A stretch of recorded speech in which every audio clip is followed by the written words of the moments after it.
Hola amados, ¿cómo están? Bienvenidos, me da mucho gusto saludarles y espero que este tiempo pueda ser de bendición para nosotros aquí en las redes sociales, en esta transmisión que esperamos pueda edificar nuestras vidas y sobre todo prepararnos para un tiempo donde pues recordamos muchísimo lo que es la muerte, obviamente la crucifixión, la sepultura y la resurrección de nuestro Señor Jesucristo.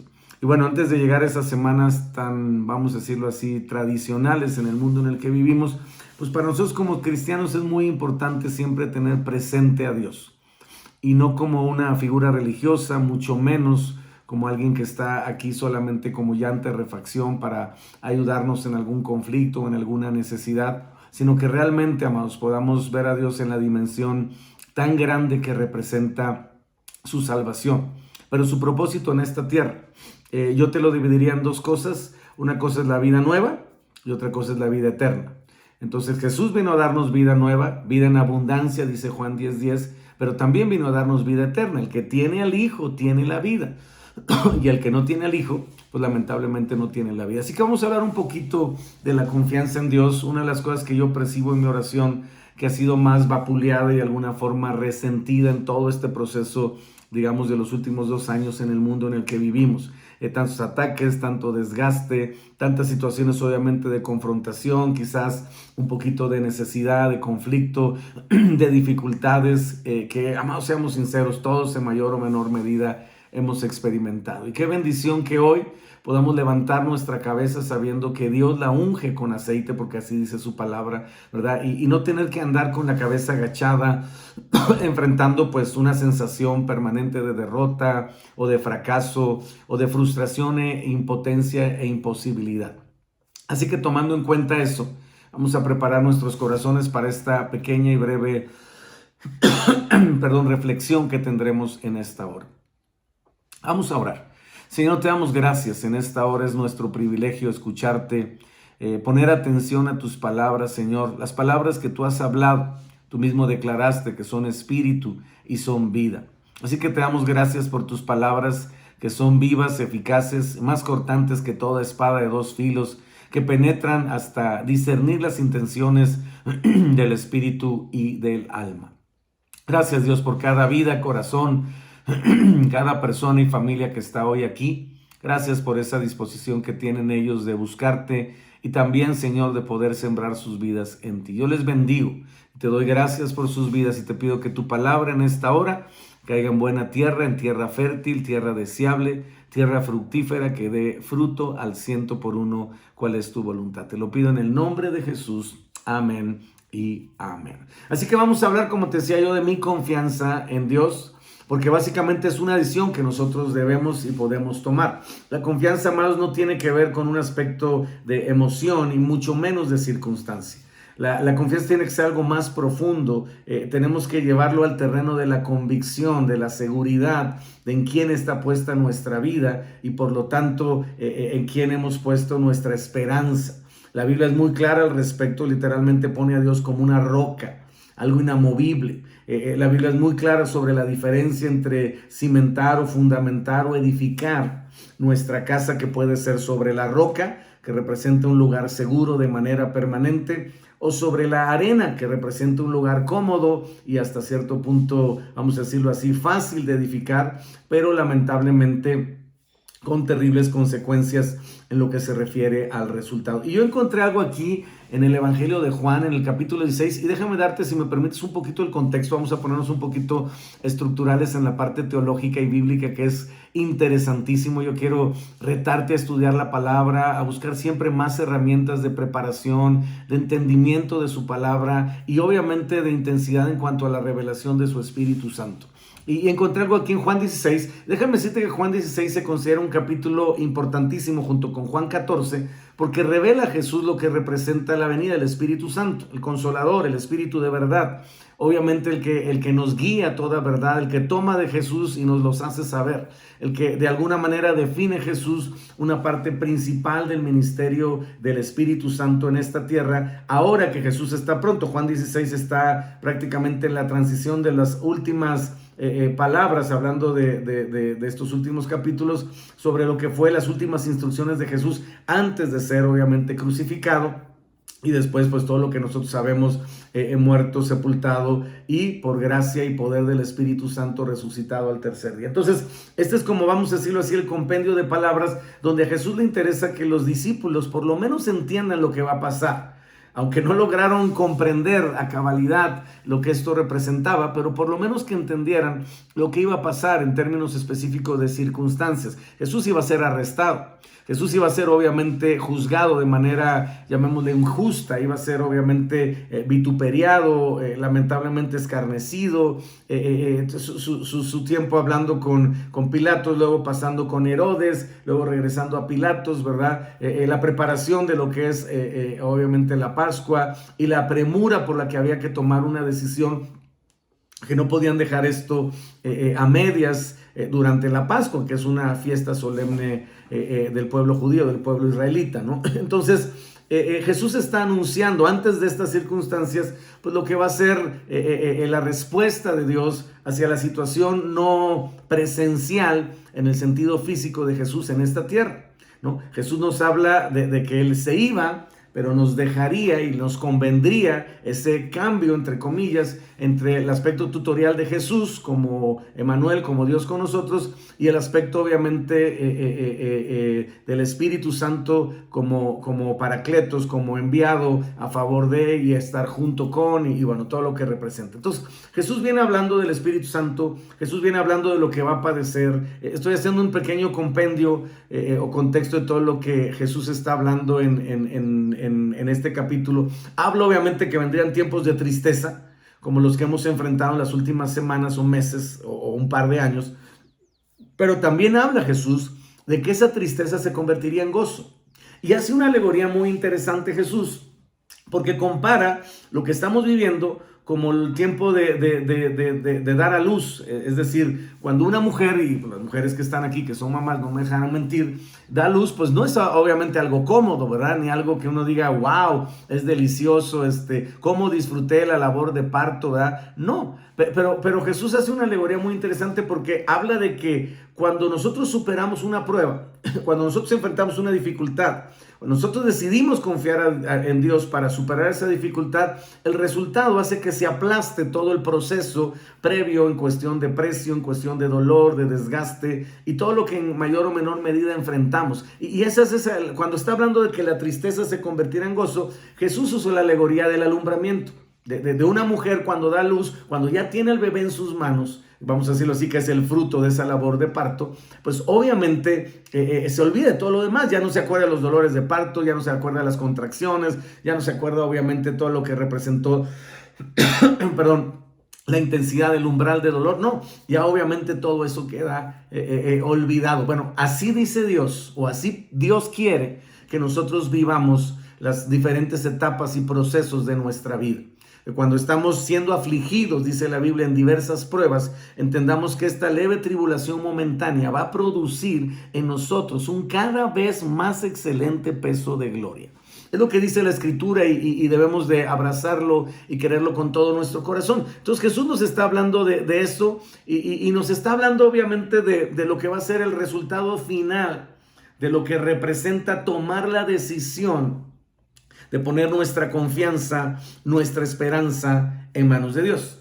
Y entonces es donde nos habla del pasaje que yo quiero mencionarte prácticamente al final. Es más, vamos a hablar del versículo número 33, ¿verdad? Entonces busca ahí en tu Biblia, ¿verdad? Porque en esta ocasión no lo vas a tener en la pantalla.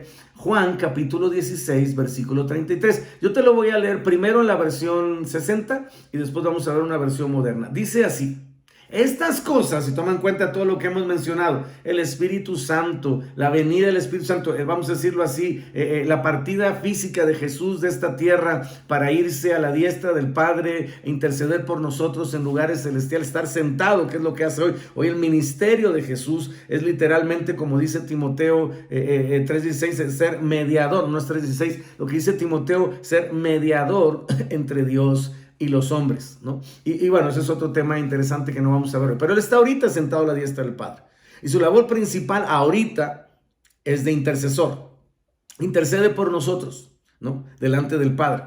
Y obviamente el Espíritu Santo es el que da testimonio a Jesús de nosotros. Y el que obviamente nos presenta delante de Jesús y el que toma de Jesús, vamos a decirlo así, es como esa especie de facilitador, que no es una palabra adecuada, ¿verdad? Entre lo que nosotros somos y entre lo que Jesús es, en un sentido de integración, ¿no? Jesús, el Espíritu Santo hablándonos de Jesús y nosotros hablándole al Espíritu Santo de lo que representa específicamente, como dice la Biblia, hemos de orar como conviene, no lo sabemos. Pero el Espíritu Santo nos ayuda en nuestra debilidad, orando, intercediendo por nosotros, dice la Biblia en Romanos 8:26, con gemidos indecibles. Entonces, dice Jesús, versículo 33, estas cosas les he hablado para que en mí tengan paz. En el mundo tendrán aflicción, pero confíen, yo he vencido al mundo. Y yo quiero tomar este pasaje, amados, para simple y sencillamente definir tres principios de la Biblia importantes que debemos de incluir en nuestra confianza en Dios. Porque a Dios nunca le interesa que tengamos una fe ciega, ni una confianza ciega, ¿verdad? Sino que realmente tengamos el fundamento, la base, la plataforma adecuada para poder hacerlo. Y en ese sentido, Jesús está hablando en este pasaje básicamente de tres cosas, ¿no? Número uno, Jesús nos habla de tener paz. Y la confianza en Dios es porque solamente en Dios podemos tener paz. Cuando Jesús literalmente resucita, una de las primeras, vamos a decirlo así, manifestaciones hacia los discípulos fue precisamente para dos cosas: soplarles el Espíritu Santo, la persona del Espíritu Santo, y dos, para decirles, ¿no?, que la paz nos dejaba y la paz nos daba, pero no nos dejaba la paz como el mundo nos las da, ¿no? Y entonces nos habla de no turbarse nuestro corazón y que podamos confiar con una paz que es completamente diferente a la que nosotros podemos experimentar. Y eso es básicamente lo primero que tenemos que entender, que es el principio de la confianza en Dios, porque solamente en Él tenemos paz. La realidad es que en el mundo la paz es resultado obviamente de la ausencia de conflictos y básicamente es algo que el hombre busca en un sentido casi podríamos decir imposible de mantenerlo. Para el hombre la paz es algo temporal, porque depende de las circunstancias, depende de las personas, depende de los ambientes, depende de los momentos, depende específicamente de cada situación. Pero nuestra confianza en Dios, que es básicamente una actitud constante de decisión permanente de en quién hemos puesto nuestra confianza, nos lleva entonces a experimentar esa paz que no es tanto una paz externa, resultado de lo que está pasando afuera, sino una paz interna, resultado de lo que ha pasado dentro de nosotros por causa de la obra de Jesucristo en la cruz del Calvario, e identificarnos, amados, con ella. Y entonces ahí es donde viene básicamente la diferencia y por lo tanto la importancia de lo que representa este tema, ¿no? Y creo que es importante que nosotros podamos estar confiados y seguros, ¿no?, en lo que Dios ha dicho y obviamente empezar a experimentar el resultado de todo esto, ¿no? Entonces, la paz que Dios ofrece no es una paz externa. No es una paz que tiene que ver con las personas o las decisiones, sino tiene que ver básicamente con el interior. Y un ejemplo tremendo que tenemos de la paz de Dios, que podríamos decir que es una paz que aún puede mantenerse en medio de la tormenta, es Jesús cuando están los discípulos, te acordarás, cruzando el mar por decisión de Jesús, pasemos al otro lado, y se enfrentan con una tormenta. Como nosotros nos podemos enfrentar diariamente con diferencias, dificultades, necesidades, conflictos, de alguna manera desgastes, etcétera, etcétera. Pero dice la Biblia, amados, que Jesús, mientras estaba esa tormenta, que eso sorprendió a los discípulos, estaba dormido en la parte de abajo. Y entonces los discípulos llegaron a ese punto de turbación de decirle, no te aflige, no te turba, que estamos a punto de perecer, y literalmente le estaban reclamando, como Marta le reclamó de que no le pedía a su hermana que le ayudara. Los discípulos le estaban reclamando, no estás haciendo nada. Y Jesús les explica la importancia de la fe, y les llama hombres de poca fe, y sobre todo de la confianza, porque la fe y la confianza, si me permites decirlo, son primos hermanos. Será muy difícil que tú y yo podamos decir que tenemos fe en Dios y no confiamos en Él. Sería solamente una actitud religiosa, un ejercicio religioso. La verdadera fe tiene una confianza en quien he creído, así lo dice el apóstol Pablo. Yo sé en quien he creído. Pero dice la Biblia, quiero que me acompañes por favor, y si tienes ahí tu Biblia, y si no, búscalo ahí en donde puedas buscarlo. Dice la Biblia en Isaías 26, versículo 3. Fíjate qué interesante. Dice la palabra: tú guardarás en completa paz a aquel cuyo pensamiento en ti persevera. No en las circunstancias, no en los problemas, no en los conflictos, no en las necesidades. Aquí Dios nos está poniendo una clave. Queremos experimentar la paz de Dios, tenemos que comenzar a poner nuestros pensamientos en Él. Pongan sus ojos en las cosas que no se ven, porque las que no se ven, dice la Biblia, son eternas. Pongan sus ojos en Jesús, el autor y consumador de la fe, ¿no? Entonces la Biblia es muy clara. Nos ha dado Dios la mente de Cristo y tenemos que poner nuestra mente, dice Romanos 8, en las cosas del Espíritu. Y creo que es muy importante activar la meditación de la palabra. Creo que es muy importante activar la confesión de la palabra. Y también es muy importante analizar y estudiar a profundidad. La Biblia nos habla, lo vimos hace unos días, una semana, ¿verdad? De la importancia de escudriñar. Y de escudriñar no es algo por encimita, algo así nada más, así que medio. No. Escudriñar tiene que ver con profundizar. Jesús le dijo a Pedro: boga mar adentro. No te quedes en la orilla, en la superficie, porque las mayores bendiciones, revelaciones y respuestas de Dios, tú tienes que saber que no están en la superficie. Van a requerir el que tú y yo podamos y queramos profundizar en la vida espiritual. Así que la Biblia es clara: tú guardarás, no nosotros, no es nuestra responsabilidad. Es decir, la responsabilidad de nosotros es perseverar nuestros pensamientos en Él. La responsabilidad de Dios, por decirlo de alguna manera, es obviamente guardarnos en completa paz. Y dice la Biblia: tú guardarás en completa paz aquel cuyo pensamiento en ti persevera, porque en ti ha confiado. Entonces la confianza y la paz, si te das cuenta, tienen que unirse. Y nosotros estamos esperando. Y yo quiero, fíjate qué interesante, yo quiero que venga la paz. Yo quiero sentirme tranquilo, yo quiero sentirme de alguna manera protegido. Y entonces, cuando yo me sienta así, entonces voy a tener paz, ¿no? Entonces voy a confiar en Dios. Y la realidad bíblica es que es al revés. Primero confío en Dios y determino mi convicción de mantener esa confianza independientemente de las circunstancias. Y entonces viene la paz. La paz que sobrepasa todo entendimiento. La paz que guarda nuestras mentes y nuestros corazones. La paz que el mundo no da. La paz que está por encima de todo lo que es el entendimiento, la lógica y el razonamiento humano. Y luego dice el verso 4, así como para redondear lo que te estoy diciendo: confíen en el Señor perpetuamente. Y quiero subrayar esa palabra, perpetuamente. Confíen en el Señor perpetuamente, porque en el Señor está la fortaleza de los siglos. Entonces la Biblia nos habla, no solamente nos habla, la Biblia nos instruye, y no solamente nos instruye, nos insta, nos dice: tienes que confiar en Dios. Porque si no confías en Dios, entonces o estás confiando en ti mismo, o estás confiando en algo o en alguien más, y no hay obviamente una seguridad de lo que eso va a producir en nuestra vida. Así que el primer fundamento de la confianza en Dios tiene que ver con el entendimiento de la paz como un fruto, una evidencia que lo estamos haciendo. Y luego dice Jesús: en el mundo tendrán aflicción. Esa es una realidad.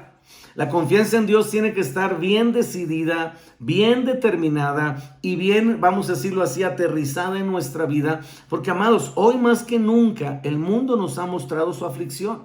El mundo nos ha mostrado que es perfectamente capaz de producir de manera continua dolor, que puede llevarnos a un punto de desesperanza, inclusive de descontrol, ¿verdad? Básicamente por todo lo que te estoy mencionando. Entonces es muy importante que nosotros entendamos que si decidimos que nuestra confianza esté en el mundo, entonces prepárate, compadre, porque tiro por viaje, la dinámica, vamos a decirlo así, el laboratorio del mundo, dicho por Jesús en la palabra de Dios, será aflicción. Vivimos en un mundo caído. Vivimos en un mundo que literalmente está sin esperanza y sin Dios, y tenemos que estar conscientes de ello. Pero lo más importante es entender que si yo pongo mi afecto, como dice la Biblia, ¿verdad? En las cartas de Juan, ¿verdad? Mi afecto en el mundo, la Biblia es muy clara, dice, no amen el mundo, ni las cosas que están en el mundo. Si alguno ama el mundo, el amor del Padre, dice la palabra de Dios, no está en él. Entonces regreso al punto de partida, amados. Tenemos que tomar una decisión, porque es mucho más fácil la aflicción, es mucho más fácil la angustia, es mucho más fácil el dolor, la ansiedad, la preocupación y todo lo que eso en términos globales conlleva en nuestro funcionamiento como seres humanos aquí en esta tierra. Pero sí es importante que entendamos que nuestro sentido de pertenencia, si es el mundo, entonces el resultado va a ser vivir en aflicción. Si es Dios, el resultado va a ser solamente tener aflicción. Y hay una gran diferencia entre vivir en aflicción, que es vivir en el mundo, o vivir para el mundo, o vivir por el mundo, y tener aflicción, que es vivir en Dios, y entonces enfrentar las circunstancias con la confianza de que Dios, como dice su palabra, si pasamos por las aguas, no nos ahogaremos, y si pasamos por el fuego, no nos quemaremos, no porque seamos la divina garza envuelta en huevo, sino porque Él, dice la palabra de Dios, estará con nosotros. Pasaremos con Él el fuego, pasaremos por Él el agua, y la seguridad y la certeza del respaldo y de la mano poderosa del Señor sosteniéndonos en toda circunstancia de nuestra vida. Mira lo que dice el Señor Jesucristo un capítulo después, precisamente en Juan capítulo 17. Dice Jesús, pero ahora, dice el verso 13, Juan 17, 13, es Jesús hablando nuevamente.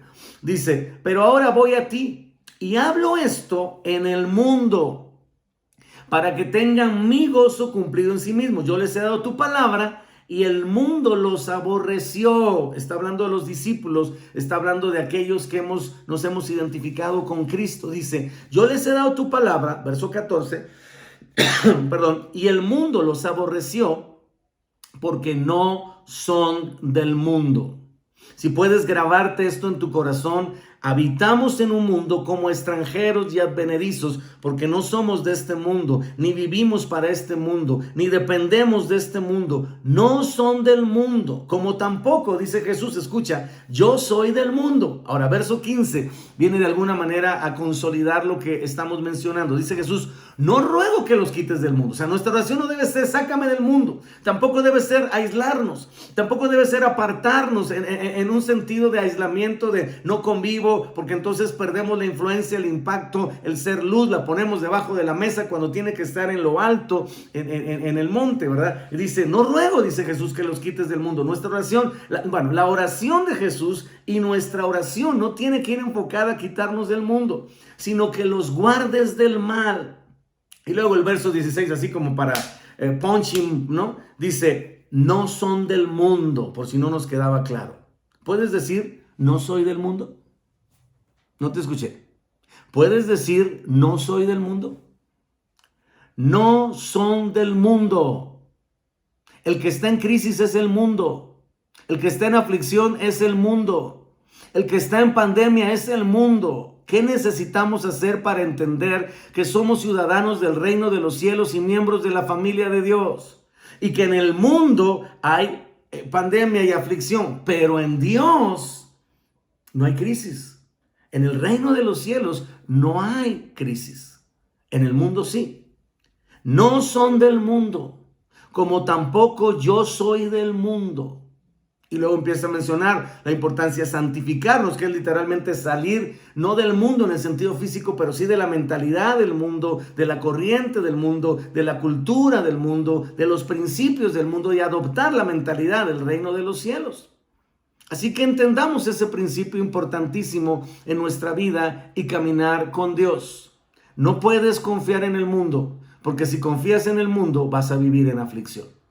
Si tú confías en Dios, lo más que puede suceder es que tengamos o pasemos por tiempos, momentos, episodios, etapas de dificultad, de aflicción, de dolor, pero no estaremos estacionados en un sentido de pertenencia en cuanto a ello. Y eso me parece, amados, que es fundamental en este tiempo. Si tú vives en aflicción, creo que es momento de sacar tu confianza del mundo y de ponerla nuevamente en Dios, porque eso es lo que va a hacer la diferencia. Y luego dice Jesús, en el último versículo de Juan 16, el verso 36, ya mencionamos, en el mundo tendrán aflicción. Ahora escucha, pero confíen. ¿Pero qué? No dice sufran. No dice angústiense. No dicen cómanse las uñas, truénense los dedos. Dice confíen.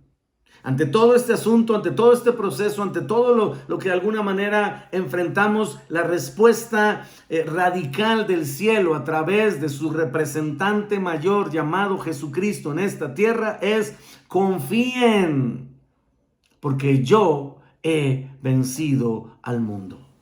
¡Wow! ¡Wow, wow, wow! Qué tremendo entendimiento de lo que representa esta verdad. Jesús. Ahora, aquí viene algo interesante. Nosotros no hemos vencido al mundo. El mundo lo venció Jesús. A Satanás lo venció Jesús. Dice la Biblia que le quitó las llaves de la muerte y del Hades. Literalmente que predicó a los espíritus encarcelados. Literalmente, que llevó cautiva la cautividad. Literalmente que exhibió públicamente a los principados y potestades triunfando sobre ellos en la cruz. Entonces tiene que quedarnos claro que Jesús venció al mundo, la corriente de este mundo, la cultura de este mundo, al príncipe de la potestad del mundo, Satanás. Fue vencido por Jesús en la cruz del Calvario. La resurrección de Jesús, que es un tema que estaremos hablando en las próximas semanas, fue radicalmente manifiesta en un sentido completo de cambio. Hablamos de victoria, ¿no? Pero la victoria es de Jesús. No hay un solo versículo en la Biblia, y ahorita quiero que vayamos a ello para la recta final de este análisis, de esta reflexión o de esta meditación de la palabra. No hay un solo versículo que diga que tú y yo somos vencedores. La Biblia dice, y creo que es interesante que lo podamos buscar y obviamente entender en cuanto a la diferencia. En Romanos capítulo 8 nos hace una relación la Biblia sobre todo lo que representa lo que podemos enfrentar. Dice la Escritura, versículo 35. Romanos 8:35. Escúchalo con tu corazón. Dice, ¿quién nos separará del amor de Cristo? Buena pregunta. ¿Quién nos separará del amor de Cristo? ¿Tribulación? ¿O angustia? ¿O persecución? ¿O hambre? ¿O desnudez? ¿O peligro? ¿O espada? Como está escrito, por causa de ti somos muertos todo el tiempo. Somos contados como ovejas de matadero. Pero el verso 37 viene a decirnos algo extraordinario. Antes, en todas estas cosas, fíjate, en todas estas cosas, ¿qué son todas estas cosas? Tribulación, angustia, persecución, hambre, desnudez, peligro, espada. Déjame leértelo, si me permites, en otra versión para que nos quede un poquitito más claro lo que estamos diciendo, ¿no? Dice, por problemas, aflicciones, persecuciones, hambre, miseria, peligros, amenazas de muerte. Todo eso menciona la Escritura, ¿no? Déjame decírtelo en otra versión. Problemas, sufrimientos, dificultades, frío, peligros, hambre. Y déjame darte una última versión sobre lo que dice en este pasaje, ¿no? Dice, ni las dificultades, ni los problemas, ni las persecuciones, ni el hambre, ni la desnudez, ni el peligro, ni tampoco la muerte. Y dice el versículo número 37, antes, en todas estas cosas, antes, es decir, ya está profetizado, ya está proclamado desde antes. En todas estas cosas somos más que vencedores por medio de aquel que nos amó. Y luego dice, por lo cual estoy seguro que ni la muerte, ni la vida, ni los ángeles, ni principados, ni potestad, ni lo presente, ni lo porvenir, ni lo alto, ni lo profundo, ni ninguna otra cosa creada nos podrá separar del amor de Dios que es en Cristo Jesús, Señor nuestro. Entonces, yo quiero terminar este tiempo explicándote lo que significa confiar en Dios. Significa que entiendo que Jesús venció la muerte, que Jesús venció al mundo, que Jesús venció el pecado, que Jesús venció al diablo y todos sus ángeles caídos y todo lo que representa sus demonios y potestades. Y que esa victoria, dice la Biblia en Efesios, Dios nos la ha dado por cabeza a nosotros, la iglesia, la plenitud de aquel que todo lo llena en todo. Dicho en buen español, amados, Él peleó la batalla, Él fue a la cruz, Él enfrentó al enemigo, Él enfrentó a la muerte y a nosotros nos dio la victoria. Por eso la Biblia no dice que somos vencedores. La Biblia dice que somos más que vencedores. Vencedor es el que peleó la batalla. Más que vencedor es el que recibió la victoria. Y es importante que sepamos que la única forma, y esto es trascendente para tu vida, en medio de este tiempo donde seguramente el enemigo ha tratado de desgastarte, que si la única forma en que tú y yo no podamos experimentar esa victoria que ya Jesús ganó y que no está en tela de juicio y que no depende si va a ser, por eso nuestra confianza, porque no confiamos en algo que va a suceder, confiamos en algo que ya sucedió, algo que Dios ya hizo, algo que Dios ya resolvió. Y entonces la única forma que no experimentemos esa victoria es que decidamos por miedo, por ignorancia, por comodidad o simple y sencillamente por actitud pasiva, no enfrentar la batalla que tenemos por delante. ¿Cuál de todas las características que nos menciona Romanos 8 aplica para nosotros? Muerte, destrucción, angustia, aflicción, problemas, dificultades. La Biblia dice que todas esas cosas, cuando las enfrentamos, no cuando huimos, no cuando las maquillamos, no cuando de alguna manera las metemos así debajo del tapete como se hace muchas veces en las casas, ¿verdad? No, cuando las enfrentamos, entonces la Biblia dice que somos más que vencedores. La única alternativa que tiene el enemigo es meterte el suficiente miedo, es meterte el suficiente desgaste, es meterte el suficiente temor para que digas, yo no voy a enfrentar esa batalla. Porque él sabe que el día que tú y yo nos decidamos a enfrentarla, ese día nosotros vamos a experimentar la victoria de haber confiado en Dios para tener paz, de haber confiado en Dios para tener victoria y de haber confiado en Dios para vencer la aflicción. Permíteme orar por ti.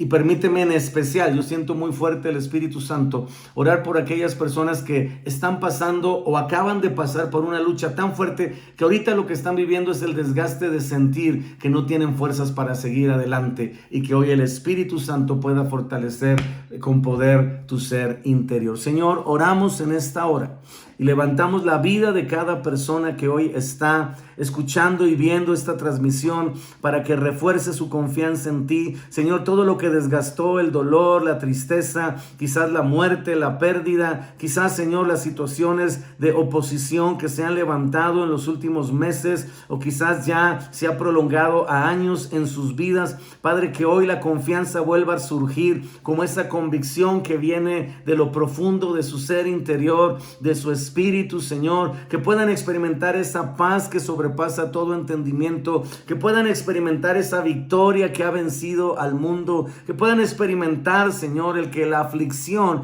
no es un modo de vida, es solamente un episodio en la vida y en nuestro caminar con Dios. Así que hoy en el nombre de Jesús, sacúdete toda aflicción que esté embargando tu alma, sacúdete todo dolor que esté de alguna manera atormentando tu mente y tu corazón, y en el nombre de Jesús experimenta la confianza en Dios que viene a traer paz y a sellarla en tu mente, a sellarla en tu corazón, a levantarte en victoria. Y en el nombre de Jesús, si has tenido temor de enfrentar los retos, los desafíos, lo que viene por delante en esta hora, Espíritu Santo, vivifica de tal manera que vuelva el estímulo, la motivación y el ánimo de dar el paso de fe en confianza en ti, Señor, para vencer cualquier situación que se quiera levantar en sus vidas. Yo hablo la victoria de Jesucristo, no tu victoria, no la que viene de tus capacidades, habilidades o experiencia, sino la que viene de la obra de Jesús en la cruz del Calvario y con la cual te has identificado para poder activar la vida eterna y la vida nueva en esta tierra. Yo te bendigo en el nombre de Jesús y bendigo cada proceso que el Señor ha permitido para que puedas crecer, madurar, avanzar y formar tu carácter en función del propósito que Dios tiene para tu vida. Te bendigo en el nombre de Cristo Jesús. Amén y amén. Amén, amados. Que Dios me nos bendiga y nos vemos con el favor de Dios la próxima. Bendiciones.